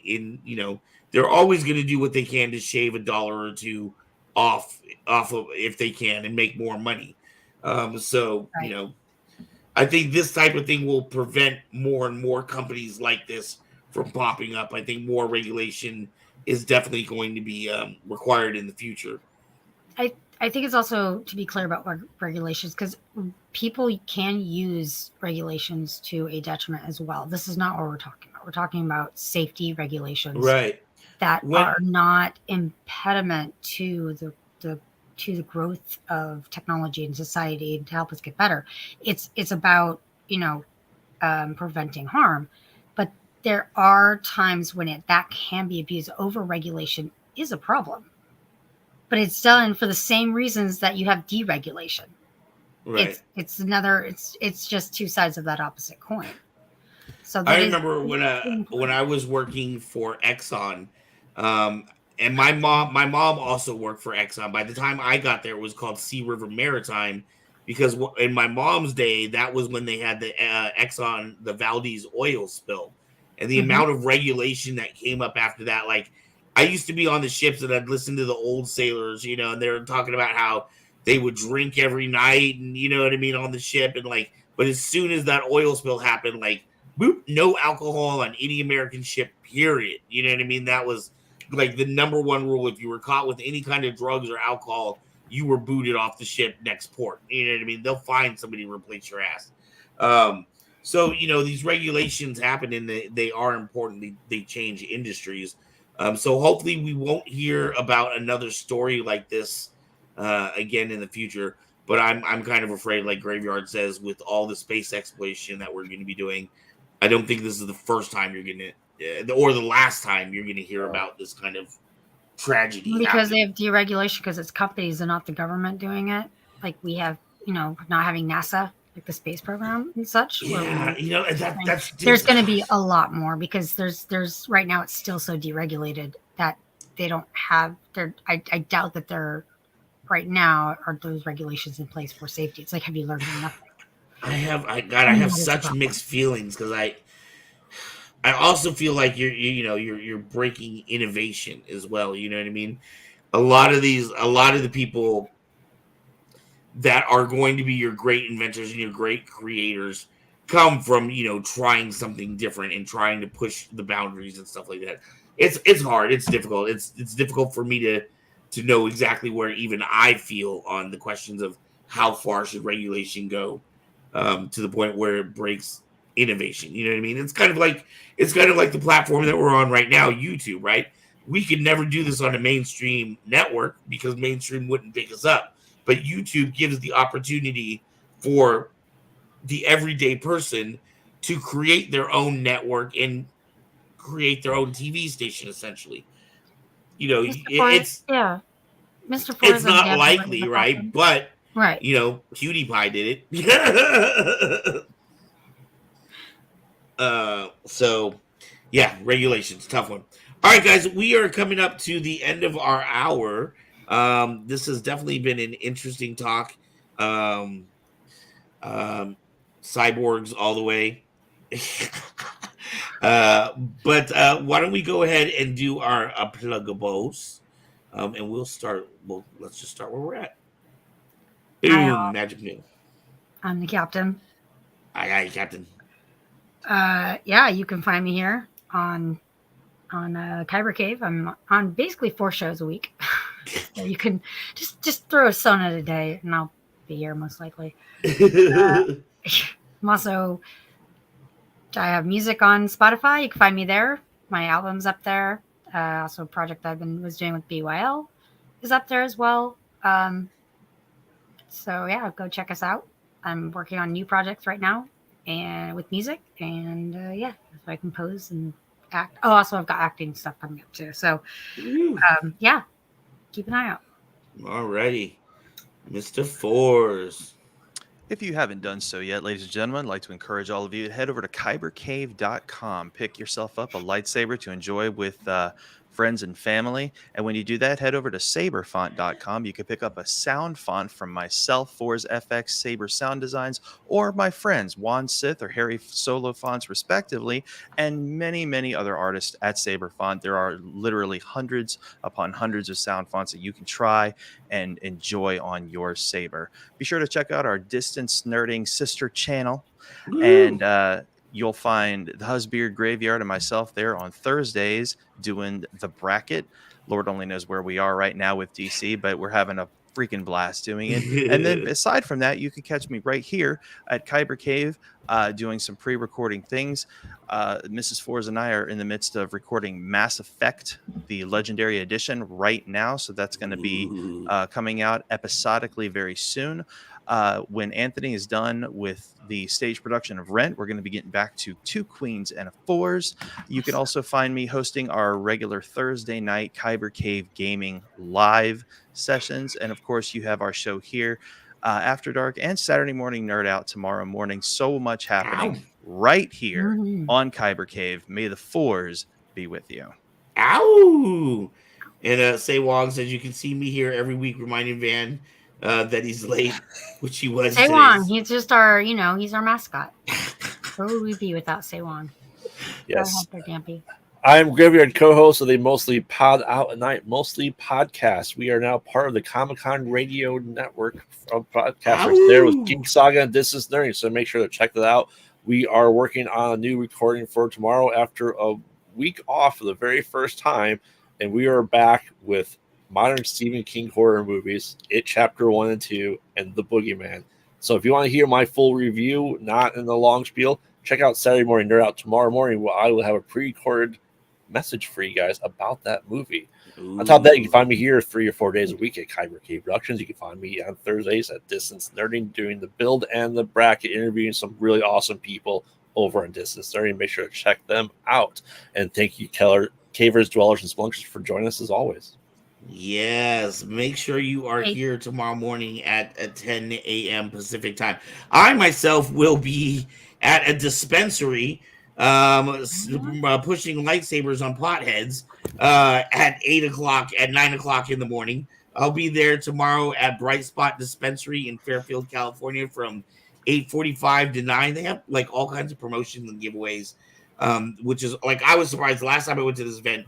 I got there at 9 a.m. and there was like 400 people in line. And I was like, dude, this has got to be good if you've got 400 potheads to get up at 9 a.m. for something. I need to know what's going on inside this building. They never went to bed. Yeah, that's probably closer to the truth. So we will be there tomorrow on July 8th. We will be at Silver Age Comics in Reno. We will be hanging out with Distance Learning and pushing some lightsabers up there. We are also scheduled for the weekend after that. We will be at Heroes and Villains free event in Benicia. The theme is Heroes and Villains this month. We even signed up for the Hello Kitty one too, so I'm excited. I was excited about that one. I don't know what we're gonna do special for Hello Kitty. I might need to get like a bow or something, big red bow. But we are getting more out there on the road. So I'm hoping to see you at a live event. But if not, you can always go to kybercave.com or you can go to kcpmerch.com if you want to pick up special stuff like this coffee cup, for example, or even this beautiful water bottle that has both the logos on there. Look at that. You get a 2-for-1 around that bottle. Yeah. Kyber Cave the flamethrower.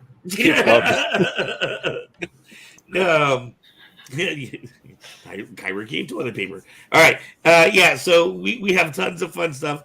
Make sure to check us out. And don't forget about our Discord. You can jump on and talk to us. Sometimes there are questions about like, what kind of content you would like to see on the different shows, and you can be a part of that. As well as part of our Patreon. For as little as $1 a month, you can get awesome prizes and gifts. Graveyard, have you gotten your Fours?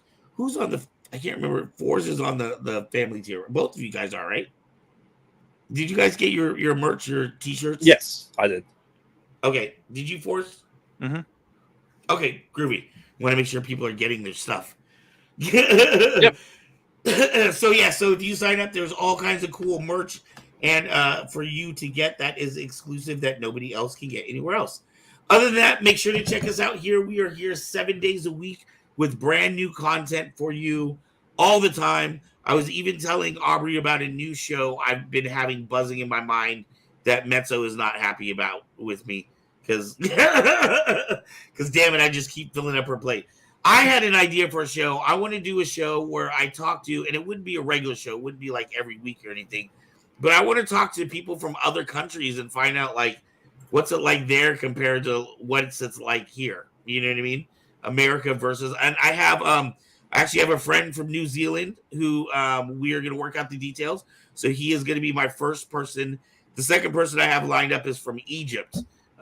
So we're just going to get online and talk about, why Egypt is cool and why, certain things in America are cool. I'm sure healthcare is going to come up a lot on the show. But we always have brand new stuff for you. So please help and support us with Patreon or just by subscribing to this channel, giving us a like and sharing us with your friends. That does a lot to help us out. Yeah, I'm sorry. I'm looking to say one comments. But besides that, we will see you tomorrow morning on the Saturday morning Nerd Out. So with that, I'm trying to find our outro. With that, I shall say good night, y'all. Bye. Peace. Good night.